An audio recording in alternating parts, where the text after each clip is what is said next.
ಮೋಡ ಕವಿದ ವಾತಾವರಣ ಇದೆ.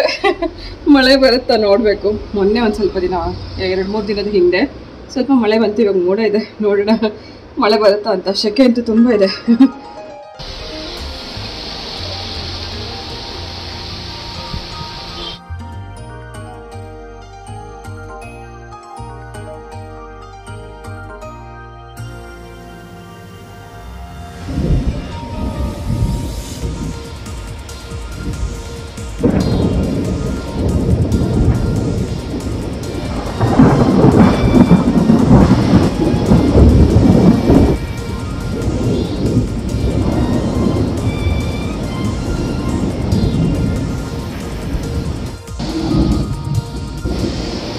ಒಳ್ಳೆ ಮಳೆ ಆಗ್ತದೆ. ಎಷ್ಟೋ ವರ್ಷಗಳ ನಂತರ ಆದಾಗಿದೆ. ಇದೇ ಮೊದಲನೇ ಮಳೆ, ಇಷ್ಟು ಜೋರು ಮಳೆ ಬರ್ತಾ ಇರೋದು. ಮಳೆ ಬಂದ ಕೂಡಲೇ ತುಂಬ ಖುಷಿ ಏನೋ ಆಯಿತು. ಆದರೆ ಆ ಖುಷಿ ತುಂಬ ಹೊತ್ತು ಇರಲೇ ಇಲ್ಲ. ಯಾಕಂದರೆ ಮನೆ ಒಳಗಡೆ ನೋಡಿ, ಮನೆ ತುಂಬ ನೀರಾಗಿದೆ.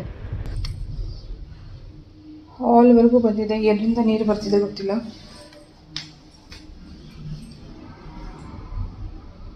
ನೋಡಿ, ಮೆಟ್ಲ ಮೇಲೆಲ್ಲ ನೀರು ಮೇಲಿಂದ ಹರ್ಕೊಂಡು ಬರ್ತಾ ಇದೆ.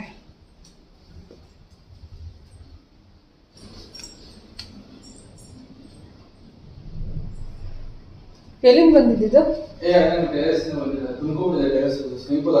ಹೌದಾ? ಓಪನ್ ಇತ್ತಲ್ಲ.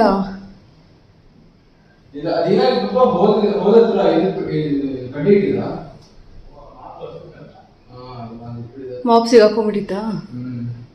ಫುಲ್ಲು ಕೆಳಗಡೆವರೆಗೂ ಬಂದ್ಬಿಟ್ಟಿದೆ ನೀರು. ಟೆರೆಸಲ್ಲಿ ಓವರ್ಫ್ಲೋ, ಟೆರೆಸಲ್ಲಿ ಬ್ಲಾಕ್ ಆಗಿಬಿಟ್ಟು ನೀರೆಲ್ಲ ಒಳಗಡೆ ಬಂದಿದೆ.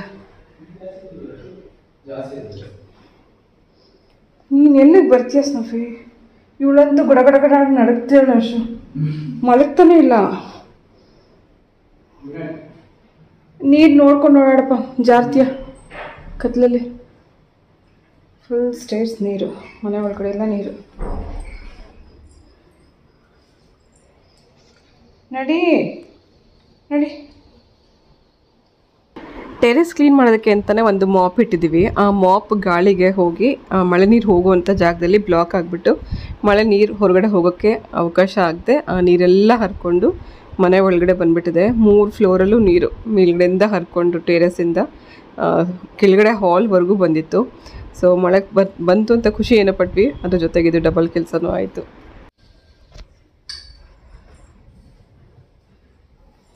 ಆಚೆ ಹೋಗಲ್ವ ಸ್ನಫಿ? ನೀನು ಇಲ್ಲೇ ಟಚ್ ಮಾಡ್ತೀಯಾ? ಟೈಮ್ ನೋಡಿ 1 ಆಗಿದೆ. ಯಾರೂ ಮಲಗಿಲ್ಲ ಇನ್ನು ನಮ್ಮ ಮನೇಲಿ. ಸ್ನೋಫಿ, ಹರ್ಷಿತ್ ಎಲ್ಲದೈತೆ. ಇವಾಗ ಸ್ವಲ್ಪ ನೀರು ಕಮ್ಮಿ ಆಗಿದೆ. ಅಂತೂ ಬೇಸಿಗೆ ಕಳೆದು ಮಳೆಗಾಲ ಆರಂಭ ಆಯಿತು. ಹಬ್ಬ, ನಿಜಕ್ಕೂ ಈ ಸರ್ತಿಯ ಬೇಸಿಗೆ ಸಾಕಪ್ಪ ಅಂತ ಅನಿಸ್ಬಿಡ್ತು ಎಲ್ಲರಿಗೂ ಕೂಡ. ಸೊ ಬೆಳಗ್ಗೆ ಆಗಿದೆ. ಬೆಳಗ್ಗೆ ಎದ್ದು ಕೂಡಲೇ ಇವತ್ತಿನ ಕೆಲಸ ಏನಂದರೆ ಮನೆ ಕ್ಲೀನಿಂಗ್. ಮೇಲ್ಗಡೆಯಿಂದ ಬಂದಿರೋ ನೀರೆಲ್ಲ ಎಲ್ಲ ಕಡೆ ರೂಮಲ್ಲಿತ್ತು. ಅದೆಲ್ಲ ಫಸ್ಟು ಕ್ಲೀನಿಂಗ್ ಎಲ್ಲ ಮುಗಿಸಿದ ನಂತರ ಆನಂತರ ಇವತ್ತು ಕಿಚನಿಗೆ ಬಂದಿದ್ದೀನಿ ಬ್ರೇಕ್ಫಾಸ್ಟ್ ರೆಡಿ ಮಾಡಲಿಕ್ಕೆ. ಇವತ್ತಿನ ಬ್ರೇಕ್ಫಾಸ್ಟ್ ಚಪಾತಿ ಮತ್ತು ಆಲೂಗಡ್ಡೆ ಪಲ್ಯ. ತುಂಬ ದಿನ ಆಗೋಯ್ತು ಆಲೂಗಡ್ಡೆ ಪಲ್ಯ ಮಾಡಿ. ಪ್ರಿಯ ಇದ್ದಾಗಷ್ಟೇ ಈ ಆಲೂಗಡ್ಡೆಯಿಂದ ಬೇರೆ ಬೇರೆ ರೆಸಿಪೀಸ್ ಮಾಡ್ತಿದ್ದೆ. ಪ್ರಿಯಂಗೆ ತುಂಬ ಇಷ್ಟ ಆಲೂಗಡ್ಡೆಯಿಂದ ಮಾಡುವಂಥ ಎಲ್ಲ ರೆಸಿಪಿ. ನಮ್ಮ ಗಿಡದ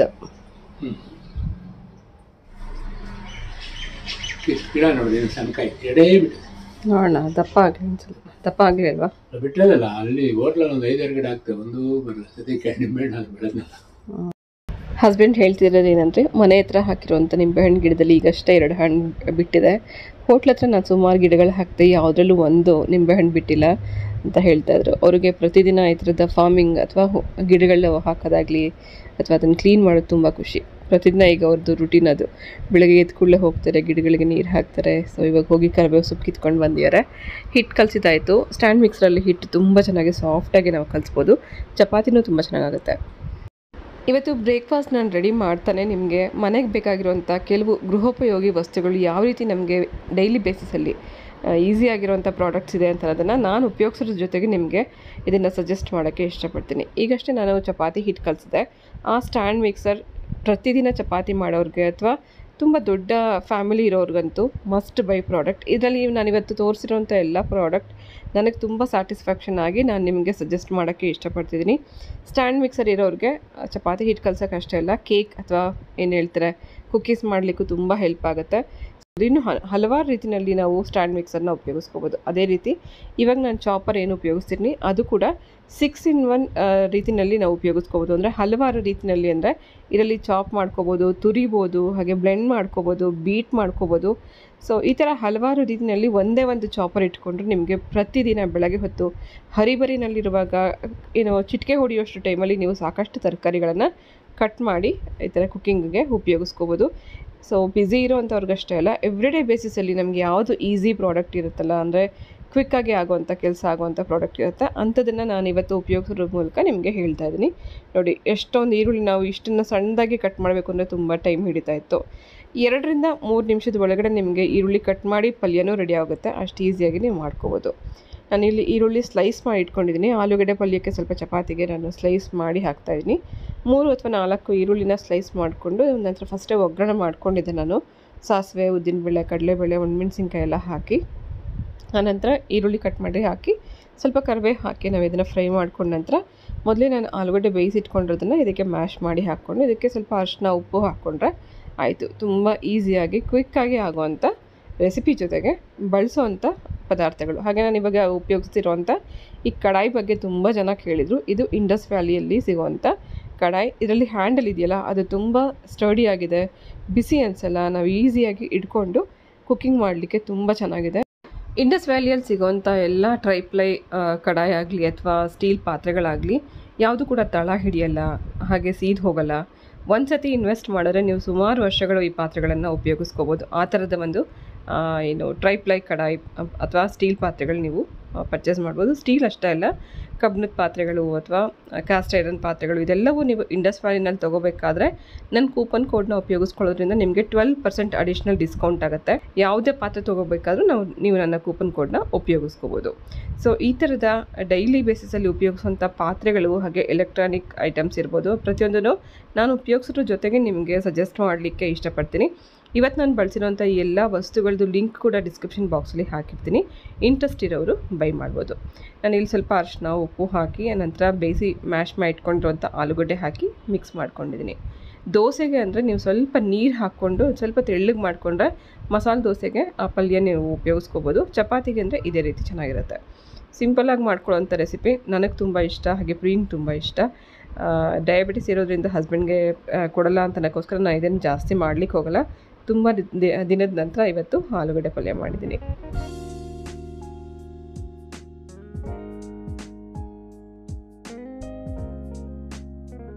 ಇಲ್ಲಿ ನಾನು ಚಪಾತಿ ಲಟ್ಟಿಸ್ತಿರೋಂಥ ಶೀಟ್, ಇದನ್ನು ಸಿಲಿಕಾನ್ ಶೀಟ್ ಅಂತ ಕರೀತಾರೆ. ಸುಮಾರು ಜನ ಬೇಕಿಂಗ್ ಮಾಡೋ ಅಂಥವ್ರು ಹೆಚ್ಚಾಗಿ ಬಳಸ್ತಾರೆ. ಇದ್ರ ಮೇಲೆ ನಾವು ಚಪಾತಿ ಲಟ್ಟಿಸ್ಬೋದು, ಪೂರಿ ಲಟ್ಟಿಸ್ಬೋದು, ಪರಾಠ ಲಟ್ಟಿಸ್ಬೋದು. ಹಾಗೆ ಇದ್ರ ಮೇಲ್ಗಡೆ ಹಿಟ್ಟು ಕೂಡ ಕಲಿಸ್ಬೋದು. ಇದ್ರ ಮೇಲ್ಗಡೆ ಹಿಟ್ಟು ಕಲಿಸೋದ್ರಿಂದ ಯಾವುದೇ ಕಾರಣಕ್ಕೂ ಅಂಟಲ್ಲ, ಸ್ಟಿಕ್ಕಿ ಆಗಲ್ಲ, ಮತ್ತು ವಾಶ್ ಮಾಡಿ ರೀಯೂಸ್ ಕೂಡ ಮಾಡ್ಕೋಬೋದು. ಹಾಗೆ ಈ ಹೆಂಚು ನಾನು ಇಂಡಸ್ ವ್ಯಾಲಿನಲ್ಲಿ ತೊಗೊಂಡಿರೋದು. ಇದನ್ನು ಕಾಸ್ಟ್ ಐರನ್ ತವ ಅಂತಲೇ ಕರೀತಾರೆ. ಹೆಂಚು ಮೇಲೆ ನಾವು ಚಪಾತಿನೂ ಮಾಡಿದ್ದೀನಿ, ದೋಸೆನೂ ಮಾಡಿದ್ದೀನಿ. ದೋಸೆ ತುಂಬ ಚೆನ್ನಾಗಿ ಕ್ರಿಸ್ಪಿಯಾಗಿ ಬರುತ್ತೆ. ಏನಂದರೆ ಪ್ರತಿ ಸತಿ ನಾವು ವಾಶ್ ಮಾಡಿದ್ಮೇಲೆ ತಕ್ಷಣವೇ ಸ್ವಲ್ಪ ಎಣ್ಣೆ ಹಚ್ಚಿ ಇಡೋದ್ರಿಂದ ತುಂಬ ವರ್ಷ ಬಾಳಿಕೆ ಬರುತ್ತೆ. ಇಲ್ಲ ಅಂದರೆ ರಸ್ಟ್ ಹಿಡಿಯೋಕ್ಕೆ ಶುರುವಾಗುತ್ತೆ.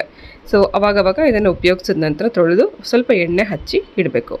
ಹಾಗೆ ಚಪಾತಿ ಸಾಫ್ಟಾಗಿ ಬರಬೇಕು ಅಂದರೆ ಹಿಟ್ಟು ಕಲಸಿ ಒಂದು 10 ನಿಮಿಷನಾದ್ರು ಅಟ್ಲೀಸ್ಟ್ ಅದಕ್ಕೆ ರೆಸ್ಟ್ ಮಾಡೋದಕ್ಕೆ ಬಿಟ್ಟು ನಂತರ ನಾವು ಚಪಾತಿ ಮಾಡೋದ್ರಿಂದ ಚಪಾತಿ ಸಾಫ್ಟಾಗಿರುತ್ತೆ. ಆರಿದ್ಮೇಲೆ ಕೂಡ ಗಟ್ಟಿಯಾಗಲ್ಲ. ತಕ್ಷಣವೇ ನಾವು ಹಿಟ್ಟು ಕಲಿಸ್ಬಿಟ್ಟು ತಕ್ಷಣ ಚಪಾತಿ ಮಾಡಿದ್ರೆ ಗಟ್ಟಿ ಆಗುತ್ತೆ. ಯಾಕೆ ಇದನ್ನು ಹೇಳಿದೆ ಅಂದರೆ ರೀಸೆಂಟಾಗಿ ಒಬ್ಬರು ಕಮೆಂಟಲ್ಲಿ ಕೇಳಿದರು, ಚಪಾತಿ ನೀವು ಮಾಡಿದಾಗ ಎಷ್ಟು ಚೆನ್ನಾಗಿರುತ್ತೆ, ಸಾಫ್ಟಾಗಿರುತ್ತೆ, ನಾವು ನೋಡಿದ್ರೆ ತಿನ್ನಬೇಕು ಅನಿಸುತ್ತೆ, ನೀವು ಹೇಗೆ ಮಾಡ್ತೀರಾ ತೋರಿಸಿ ಅಂತ. ಸ್ವಲ್ಪ ಲೇಯರ್ ಥರ ಮಾಡಬೇಕು ಅಂದರೆ ಈ ರೀತಿ ಟ್ರಯಾಂಗಲ್ ಶೇಪಲ್ಲಿ ನೀವು ಒಳಗಡೆ ಎಣ್ಣೆ ಹಚ್ಚಿ ಮಡಿಸ್ಬಿಟ್ಟು ಮಾಡೋದ್ರಿಂದ ಲೇಯರ್ಡ್ ಇರುತ್ತೆ, ಜೊತೆಗೆ ಸಾಫ್ಟಾಗೂ ಇರುತ್ತೆ. ಹಾಗೆ ನಾನಿಲ್ಲಿ ಎಣ್ಣೆ ಹಚ್ಚಲಿಕ್ಕೆ ಒಂದು ಸಿಲಿಕಾನ್ ಬ್ರಷ್ ಉಪಯೋಗಿಸ್ಕೊಂಡಿದ್ದೀನಿ.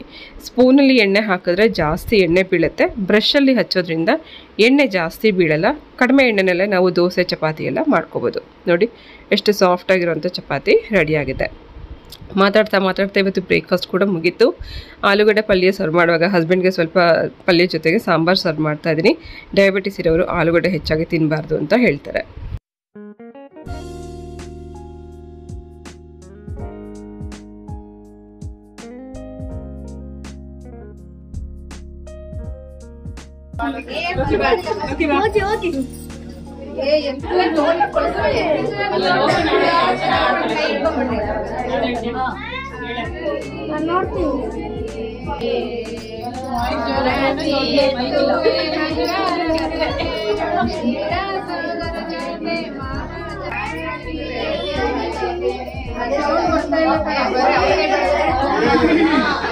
ಮೈ ಕೊಡಿ ಸ್ವಾಮಿ.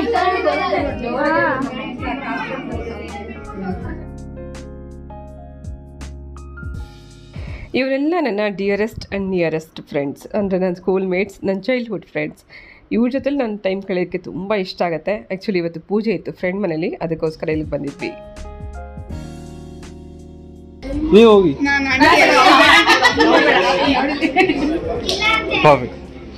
Okay done. ಹಾಂ ಆಯ್ತು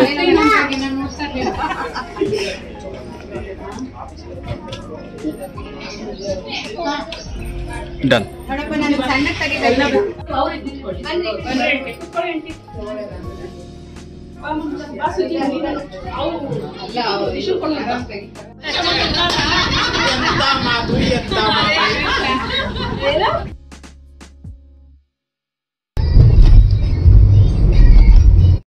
ಆಂಟಿ ಅಂಕಲ್ ಪಾಪ ನಿಧಾನಕ್ಕೆ ಹೋಗ್ತಿದ್ದಾರೆ. ಸೊ ಸತ್ಯನಾರಾಯಣ ಸ್ವಾಮಿ ಪೂಜೆ ಇತ್ತು, ಪೂಜೆ ಮುಗಿಸ್ಕೊಂಡು, ಇದು ಫ್ರೆಂಡ್ ಮನೇಲಿ ಪೂಜೆ ಇದ್ದಿದ್ದು, ಪೂಜೆ ಮುಗಿಸ್ಕೊಂಡು ಊಟ ಮುಗಿಸ್ಕೊಂಡು ಫ್ರೆಂಡ್ಸ್ನೆಲ್ಲ ಮೀಟ್ ಮಾಡಿ ಮಾತಾಡಿಸಿ, ತುಂಬ ದಿನ ಆದಮೇಲೆ ಎಲ್ಲ ಫ್ರೆಂಡ್ಸ್ ಸಿಕ್ಕಿದ್ದು, ಎಲ್ಲರನ್ನೂ ಮಾತಾಡ್ಸ್ಕೊಂಡು ಇವಾಗ ವಾಪಸ್ ಮನೆಗೆ ಹೋಗ್ತಾ ಇದ್ದೀವಿ. ಲಾಸ್ಟ್ ಸಂಡೇ ಊರಿಗೆ ಮದುವೆಗೆ ಹೋಗಿದ್ವಿ. ಈ ಸಂಡೇ ಸತ್ಯನಾರಾಯಣ ಸ್ವಾಮಿ ಪೂಜೆ. ಎವ್ರಿ ಸಂಡೇ ಹಿಂಗೆ ಆಗೋಗಿ ಸಂಡೇ ಮುಗ್ದೆ ಹೋಗ್ತದೆ. ಇವಾಗಲೇ ಸಂಜೆನೇ ಆಗೋಯ್ತು. ಮಳೆ ಬಂತು, ಎಷ್ಟು ಕೂಲ್ ಅಂತ ಅನಿಸ್ತಿತ್ತು. ಇವತ್ತು ಮಧ್ಯಾಹ್ನ ಅಷ್ಟೇ ಶೆಕೆ ಆಗ್ತಿತ್ತು, ಇವಾಗ ಮತ್ತೆ ಮೋಡ ಬರ್ತಾ ಇದೆ. ಸೊ ಇವಾಗ ಸ್ವಲ್ಪ ಮಳೆ ಸ್ಟಾರ್ಟ್ ಆಗಿದೆ. ಸೊ ಇದಕ್ಕೆ ಮುಂಚೆ ಒಂದ್ಸತಿ ನಾನು ಯೂಟ್ಯೂಬ್ ಸ್ಟಾರ್ಟ್ ಮಾಡೋಕ್ಕೆ ಮುಂಚೆ ಒಂದ್ಸತಿ ಹೀಗೇನೆ ಫ್ರೆಂಡ್ಸ್ ಎಲ್ಲ ಟ್ರಿಪ್ ಹೋಗಿದ್ವಿ. ಅದು ನನಗೆ ಇನ್ನೂ ತುಂಬಾನೇ ಮೆಮೊರೇಬಲ್ ಮೂಮೆಂಟ್ ಅದು. ಯಾಕಂದ್ರೆ ನಾನು ತುಂಬಾನೇ ಮನೆಯಿಂದ ಹೊರಗಡೆ ಬರ್ದಲೇ ಇದ್ದವಳು. ಫ್ರೆಂಡ್ಸ್ ಜೊತೆ ಹೋಗಿದ್ದಾಗ ತುಂಬಾ ಎಂಜಾಯ್ ಮಾಡಿದೆ. ಆ ಥರ ಮತ್ತೆ ಇನ್ನೊಂದ್ಸತಿ ಹೋಗ್ಬೇಕು, ಒಂದು ಸಣ್ಣ ಬ್ರೇಕ್ ತಗೋಬೇಕು ಅಂತ ಅನ್ಕೋತಾ ಇದೀವಿ. ಮಕ್ಕಳೆಲ್ಲ ರಜಾ ಇರೋದ್ರಿಂದ ಇವಾಗ ನಮ್ಮನೆ ಮಕ್ಕಳು ದೊಡ್ಡವರು, ಆದ್ರೆ ನನ್ನ ಫ್ರೆಂಡ್ಸ್ ಮಕ್ಕಳೆಲ್ಲ ಇನ್ನೂ ಚಿಕ್ಕವರು. ಇವಾಗ ಇನ್ನು ಸ್ಕೂಲ್ ಅಥವಾ ಕಾಲೇಜ್ ಮುಗಿಸ್ತಾ ಇದಾರೆ. ಯಾರು ಚಿಕ್ಕವರು? ಅಪರ್ಣ ಆಂಟಿ ಮಗಳು ಇನ್ನು ಇವಾಗ ಇಷ್ಟೇ ಚಿಕ್ಕದದು, ಅದಿನ್ನು 7th ಸ್ಟ್ಯಾಂಡರ್ಡ್. ಅದು ಬಿಟ್ರೆ ಸುಮ್ಮಿ ಆಂಟಿ ಮನೇಲಿ ಇನ್ನೂ ಸ್ಕೂಲ್ಗೆ ಹೋಗ್ತಾ ಇದೆ. ನಮ್ಮ ಮನೇಲಿ ಎಲ್ಲ ಕಾಲೇಜ್ ಮುಗಿಸಿ ಈಗಾಗಲೇ ಕೆಲ್ಸಕ್ಕೆ ಹೋಗ್ತಿರೋರು. ನಮ್ಮ ಮನೇಲೆ ಈಗ ದೊಡ್ಡವರು ಇರೋದು. ಹಂಗಾಗಿ ಎಲ್ಲರೂ ಒಟ್ಟಿಗೆ ಸೇರೋದು, ಸ್ವಲ್ಪ ಮಕ್ಳಿಗೆಲ್ಲ ಸ್ಕೂಲ್ ರಜಾ ಸಿಕ್ಕದಾಗ್ಲೇ. ಇವಾಗ ಎಲ್ಲಾರು ಹೋಗೋಣ ಅಂತ ಪ್ಲಾನ್ ಮಾಡ್ತಾ ಇದೀವಿ. ನೋಡ್ಬೇಕು ಅದು ಎಷ್ಟು ಸಕ್ಸಸ್ ಆಗತ್ತೆ ಅಂತ. ಇದು home made custard powder. So custard ಪೌಡರ್ನ ಮಾಡಿಟ್ಕೊಂಡು ಹೇಗೆಲ್ಲ ನಾವು ರೆಸಿಪಿ ಮಾಡ್ಕೋಬೋದು ಅಂತ ನೋಡೋಣ. ರೆಡಿಮೇಡ್ ಕಸ್ಟರ್ಡ್ ಪೌಡರ್ ನಾವು ಇಷ್ಟು ದಿನ ತೊಗೊಂಬರ್ತಾ ಇದ್ವಿ, ಆದರೆ ಈಸಿಯಾಗಿ ಮನೇಲೇ ನಾನು ನಿಮಗೆ ಕಸ್ಟರ್ಡ್ ಪೌಡ್ರ್ ಹೇಗೆ ಮಾಡ್ಕೊಳ್ಳೋದು ಅಂತ ಇವತ್ತಿನ ವಿಡಿಯೋದಲ್ಲಿ ತೋರಿಸ್ತಾ ಇದ್ದೀನಿ. ತುಂಬ ಸುಲಭವಾಗಿ ಮನೇಲೇ ಹೋಮ್ ಮೇಡ್ ಕಸ್ಟರ್ಡ್ ಪೌಡ್ರ್ ಹೇಗೆ ಮಾಡೋದು ಅಂತ ನೋಡೋಣ. ಮೊದಲನೇದಾಗಿ ಮಿಕ್ಸಿ ಜಾರಲ್ಲಿ 4 ಟೇಬಲ್ ಸ್ಪೂನಷ್ಟು ಸಕ್ಕರೆ ಹಾಕಿದ್ದೀನಿ. ಅದ್ರ ಜೊತೆಗೆ 1 ಕಪ್ಪಷ್ಟು ಕಾರ್ನ್ಫ್ಲವರ್ ಹಾಕ್ತಾಯಿದ್ದೀನಿ. ಅನಂತರ ಅದೇ ಕಪ್ ಮೆಜರ್ಮೆಂಟಲ್ಲಿ 1 ಕಪ್ಪಷ್ಟು ಮಿಲ್ಕ್ ಪೌಡರ್ ಅಥವಾ ಹಾಲಿನ ಪುಡಿ ಹಾಕೋಣ. ಇದು 3 ಇದಕ್ಕೆ ಮುಖ್ಯವಾಗಿ ಬೇಕಾಗಿರುವಂಥ ವಸ್ತುಗಳು. ಇದ್ರ ಜೊತೆಗೆ ಫ್ಲೇವರ್ಗೋಸ್ಕರ ನೀವು ಎಸೆನ್ಸ್ ಹಾಕೋಬೋದು ಅಥವಾ ಏಲಕ್ಕಿ ಹಾಕೋಬೋದು. ನಾನಿಲ್ಲಿ ವೆನಿಲಾ ಎಸೆನ್ಸ್ ಹಾಕ್ತಾಯಿದ್ದೀನಿ. ಹಾಗೆ ಕಲರ್ಗೋಸ್ಕರ ಫುಡ್ ಕಲರ್ ಉಪಯೋಗಿಸ್ಕೋಬೋದು. ಸೊ ಫುಡ್ ಕಲರಲ್ಲಿ ನೀವು ಆದಷ್ಟು ಪೌಡ್ರಿಗಿಂತಲೂ ಲಿಕ್ವಿಡ್ ಫುಡ್ ಕಲರ್ ಉಪಯೋಗಿಸ್ಕೊಳ್ಳೋದು ಒಳ್ಳೆಯದು. ನಾನು ಫಸ್ಟ್ ಇಲ್ಲಿ ಸ್ವಲ್ಪ ಅರಿಶಿನ ಹಾಕಿ ಗ್ರೈಂಡ್ ಮಾಡಿ ನೋಡ್ತಾ ಇದ್ದೀನಿ. ಕಲರ್ ಸೇಮ್ ನಮಗೆ ಹೊರಗಡೆ ಮಾರ್ಕೆಟಲ್ಲಿ ಸಿಗುವಂಥ ಕಸ್ಟರ್ಡ್ ಪೌಡ್ರ್ ರೀತಿ ಬರುತ್ತಾ ಅಂತ ಚೆಕ್ ಮಾಡ್ಕೊಂಡ ನಂತರ ನಂಗೆ ಸ್ವಲ್ಪ ಕಲರ್ ಕಮ್ಮಿ ಅನಿಸಿದ್ದಕ್ಕೆ ಒಂದು 4-5 ಡ್ರಾಪ್ ಅಷ್ಟು ಇನ್ನು ಲಿಕ್ವಿಡ್ ಫುಡ್ ಕಲರ್ನ ಹಾಕಿದ್ದೀನಿ. ಅಂದರೆ ಹೊರಗಡೆ ನಮಗೇನು ಸಿಗುತ್ತೆ ಅದೇ ರೀತಿ ಮಾಡೋದಕ್ಕೋಸ್ಕರ ನಾನು ಇಲ್ಲಿ ಸ್ವಲ್ಪ ಫುಡ್ ಕಲರ್ನ ಉಪಯೋಗಿಸ್ಕೊಂಡಿದ್ದೀನಿ. ಸೊ ನೋಡಿ, ಹೊರಗಡೆ ಸಿಗುವಂಥ ಕಸ್ಟರ್ಡ್ ಪೌಡ್ರ್ ಹೇಗಿರುತ್ತಲ್ಲ ಅದೇ ರೀತಿಯಲ್ಲಿದೆ. ನಾನು ನಿಮಗೆ ಡಿಫ್ರೆನ್ಸ್ ಕೂಡ ತೋರಿಸ್ತೀನಿ. ಮನೇಲಿ ಮಾಡಿರುವಂಥ ಕಸ್ಟರ್ಡ್ ಪೌಡರ್ಗೂ ಹಾಗೆ ಹೊರಗಡೆ ಸಿಗುವಂಥ ಕಸ್ಟರ್ಡ್ ಪೌಡರ್ಗೂ ಹೆಚ್ಚು ವ್ಯತ್ಯಾಸ ಏನೂ ಇರಲ್ಲ. ಎರಡು ಸೇಮ್ ಟೆಕ್ಸ್ಚರ್ ಇದೆ, ಹಾಗೆ ಸೇಮ್ ಫ್ಲೇವರ್ ಇದೆ. ನಾನು ಇಲ್ಲಿ ವೆನಿಲಾ ಎಸೆನ್ಸೇ ಉಪಯೋಗಿಸ್ಕೊಂಡಿರೋದ್ರಿಂದ ಸೇಮ್ ಫ್ಲೇವರ್ ಕೂಡ ಇದೆ. ಆಮೇಲೆ ಮುಖ್ಯವಾಗಿ ಏನಂತಂದರೆ ಇದರಲ್ಲಿ ಕಲರ್ ಮಾತ್ರ ನಿಮಗೆ ಡಿಫ್ರೆನ್ಸ್ ಕಾಣಿಸುತ್ತೆ. ನಾನಿಲ್ಲಿ ಯೆಲ್ಲೋ ಫುಡ್ ಕಲರ್ ಉಪಯೋಗಿಸಿದ್ದೀನಿ. ಇದು ಲೈಟಾಗಿ ಆರೆಂಜಿಶ್ ಕಲರ್ ಇದೆ ಅಷ್ಟೇ, ಬಿಟ್ಟರೆ ಬೇರೆ ಯಾವುದೇ ವ್ಯತ್ಯಾಸ ಇಲ್ಲ. ಆದರೆ ಕಡಿಮೆ ಖರ್ಚಲ್ಲಿ ನಾವು ಸಾಕಷ್ಟು ಕಸ್ಟರ್ಡ್ ಪೌಡರ್ನ ಮನೇಲೆ ಸುಲಭವಾಗಿ ಮಾಡಿಕೊಂಡು ಬೇಕಂದಾಗ ಉಪಯೋಗಿಸ್ಕೋಬೋದು. ಹಾಗೆ ಇದನ್ನು ಸ್ಟೋರ್ ಮಾಡೋ ರೀತಿಯಲ್ಲಿ ಹೇಳಿದ್ರೆ ಫ್ರಿಡ್ಜಲ್ಲಿ ಇಟ್ಕೊಂಡಷ್ಟು ದಿನ ನಿಮಗೆ ಹೆಚ್ಚು ಬಾಳಿಕೆ ಬರುತ್ತೆ. ಹೊರಗಡೆ ಇಟ್ಟರೆ ಬೇಗನೆ ಹುಳು ಆಗುವಂಥ ಸಾಧ್ಯತೆ ಇರುತ್ತೆ. ಹಾಗೆ ಒದ್ದೆ ಸ್ಪೂನ್ ಅಂದರೆ ವೆಟ್ಟಿರುವಂಥ ಸ್ಪೂನನ್ನು ಇದಕ್ಕೆ ಹಾಕ್ದಲೆ ಡ್ರೈ ಇರುವಂಥ ಸ್ಪೂನನ್ನು ಉಪಯೋಗಿಸ್ಕೊಂಡ್ರೆ ಅಂಟಂಟಾಗಲ್ಲ, ಹಾಗೆ ಗಂಟುಗಳಾಗಲ್ಲ. ತುಂಬ ಚೆನ್ನಾಗಿ ಹಾಗೇ ಇರುತ್ತೆ, ನಾವು ಹೇಗೆ ಮಾಡಿಟ್ಟಿರ್ತೀವೋ ಹಾಗೆ ಇರುತ್ತೆ. ಸೊ ನೋಡೋದ್ರಲ್ಲ ಈಸಿಯಾಗಿ ಕಸ್ಟರ್ಡ್ ಪೌಡ್ರ್ ಹೇಗೆ ಮಾಡಿದ್ವಿ ಅಂತ. ಹಾಗೆ ಇದೇ ಹೋಮ್ ಮೇಡ್ ಕಸ್ಟರ್ಡ್ ಪೌಡ್ರನ್ನ ಉಪಯೋಗಿಸ್ಕೊಂಡು 2 ರೀತಿ ಡೆಸರ್ಟ್ ಕೂಡ ನಾನು ಇವತ್ತು ಮಾಡಿದ್ದೆ. ಆದರೆ ಇವತ್ತಿನ ಬ್ಲಾಗ್ ತುಂಬ ದೊಡ್ಡದಾಗ್ತಾ ಹೋಗ್ತಿದೆ. ನಾಳೆ ಬ್ಲಾಗಲ್ಲಿ ಈ ರೆಸಿಪಿನ ಶೇರ್ ಮಾಡ್ತೀನಿ ಅಂತ ಹೇಳ್ತಾ ಇವತ್ತಿನ ಈ ಬ್ಲಾಗ್ ಜೊತೆಗೆ ನಾನು ಹೊರಡ್ತಾ ಇದ್ದೀನಿ. ಮತ್ತೆ ಸಿಗ್ತೀನಿ ನಾಳೆ ಇನ್ನೊಂದು ಇಂಟ್ರೆಸ್ಟಿಂಗ್ ಆಗಿರುವಂಥ ಬ್ಲಾಗ್ ಜೊತೆಗೆ. ಹೋಗ್ವಲ್ಲ.